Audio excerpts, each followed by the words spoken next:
Hey guys, and welcome back to another Axel 72 video. And in today's video, it's a pleasure to be joined by Sean Arkwright. Sean, like we mentioned off camera, a little bit of hard sparring as inevitable, I suppose, at the moment. How are we? Yeah, all good. Been doing loads of rounds, sparring every other day near enough, so it's good. Feel good. Getting there. Weight's coming down. Nearly ready to go.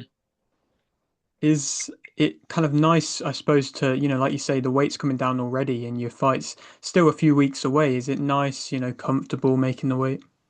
Yeah, so, I mean, it usually is, but I think because of my last fight, I boxed in Saudi in April, and then I went a little bit heavier than I should have, to be honest. So the first couple of weeks of camp was just making sure I got that bit of weight off.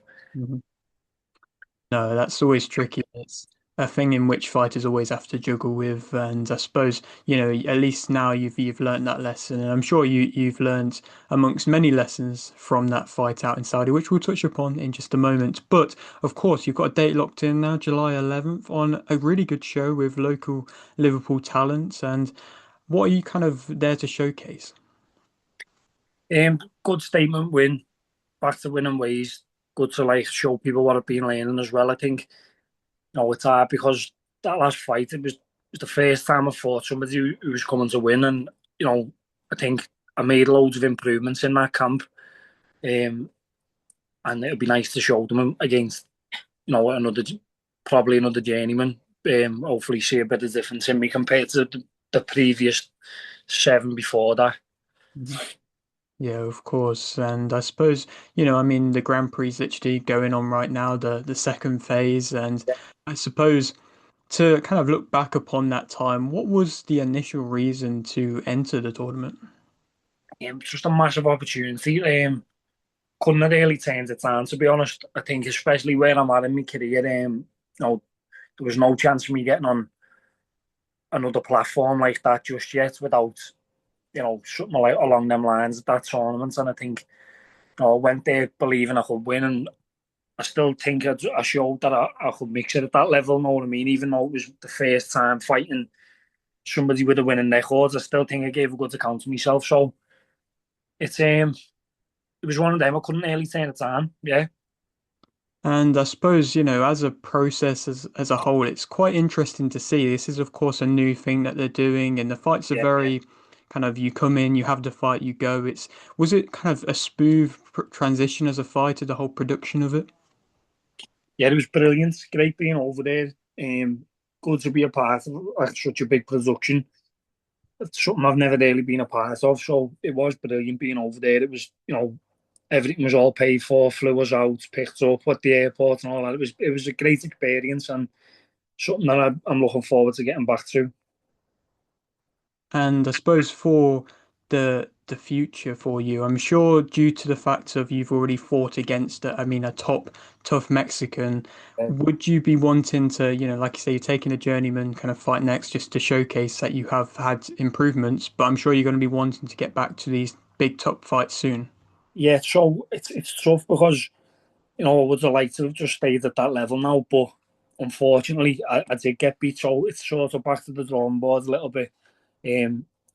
Doesn't have to set me back too far because it took a massive risk going in the tournament and something I didn't, you know, not a lot of people would have done. So, little one or two more touch-up fights, and then hopefully by the end of the year, you'll see me back fighting at a decent level again.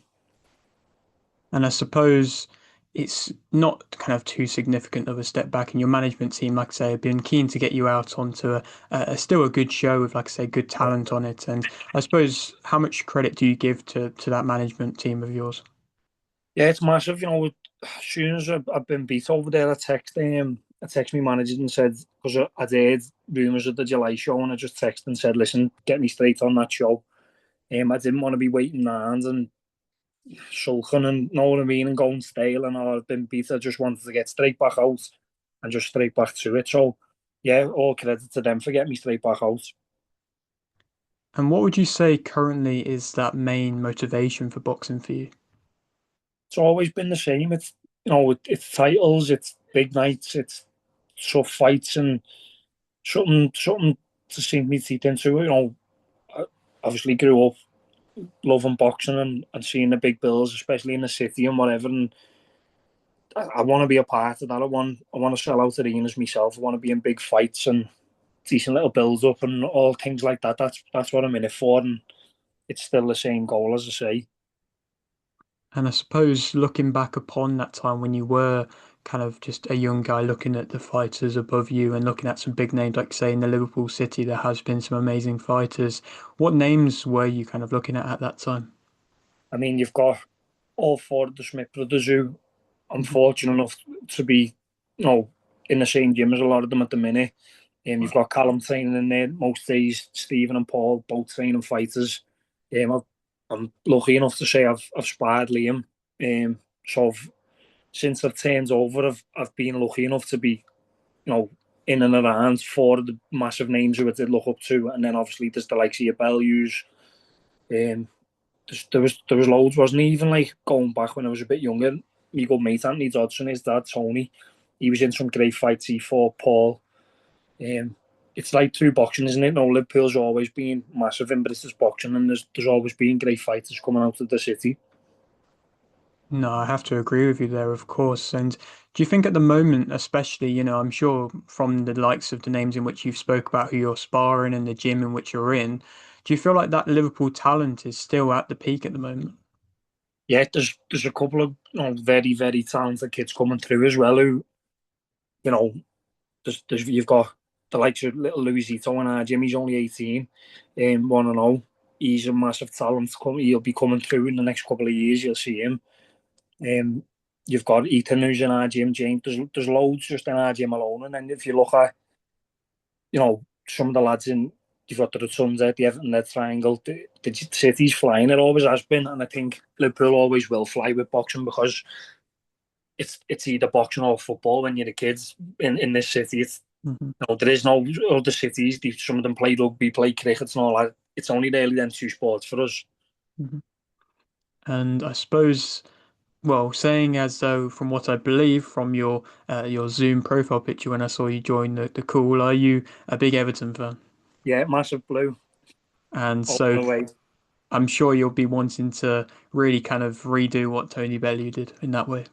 Yeah, 1,000,000%. I think obviously it would have been great to fight at Goodison, but there's a chance now to be maybe hopefully the first to do it in the new grounds. Obviously, Mhm. Goodison's been done. But yeah, hopefully in a couple of years that'll be something to look at. Mhm. And did you happen to be at that fight when it was at that time? Yeah, I was there. It was brilliant, unbelievable. It's something that'll stick with me forever. Obviously, being a massive blue, and then Mhm. obviously, Tony winning the world title, it was unbelievable. And of course, at the moment, I mean, Liverpool boxing is kind of being headlined by Nick Ball, and Yeah, he's kind of destroying most opponents in which he's been in against as of recent, especially. And do you believe that he can, go on to get these unifications and undisputed maybe? I think his style is just a nightmare. Unless you're an elite world class fighter, you can't live with Nick Ball, and I think he's showing now that even at that level, them world class elite fighters, they're still struggling. And I think if anyone can do it, in the near future, it's definitely him. And you've kind of touched upon the Smith brothers, but Callum Smith has got this rumored world title fight against David Benavidez, possibly being lined up. And I suppose from somebody who has, I'm sure, like yourself, seen him quite close up, do you believe that there is a real chance there for him to be able to win? Yeah, I think look, when you watch Callum up close, it's crazy. I've never seen anybody as like he does everything perfect. When you watch him hit the pads, I know it's only pads and whatever, but he doesn't miss a shot. Everything's cracks the pads perfect, and it's just effortless. He's it's a pleasure to be around the gym when he's in the ring on the pads, whatever, and watching him because he's brilliant to watch. And I think it is a good fight, the Benavidez fight, but it's one that Callum can definitely win. Do you ever personally kind of get your own pinch yourself moments in this sport? Yeah, I think especially being inside the last fight, there was a couple of moments like that, where you do feel like this is what I'm here for now. But in a way, you feel it was good. It wasn't, how do I put it? I didn't feel overwhelmed by it. I felt like this is where I'm supposed to be now, and this is what it's about, and this is what I got into boxing for. So you do get them moments, but at the same time, you believe that you should be there. So it's not overwhelming. Well, Sean, I really appreciate you coming on. I really respect your mindset. It sounds excellent, and I can't wait to see you back out again in July. And I'll leave with this final question. Just basically, I'll open the floor up to you. Is there anything you want to promote or shout out? No, just if you're local, if you're from Liverpool, get in touch with me, buy a ticket, and expect a good night of boxing, some good performances. Excellent stuff. Well, thank you again, mate, and hopefully we can catch up again soon. Therefore, mate, anytime. Perfect. Nice one. Thank you, man. Right, mate, see you later. See you later, mate.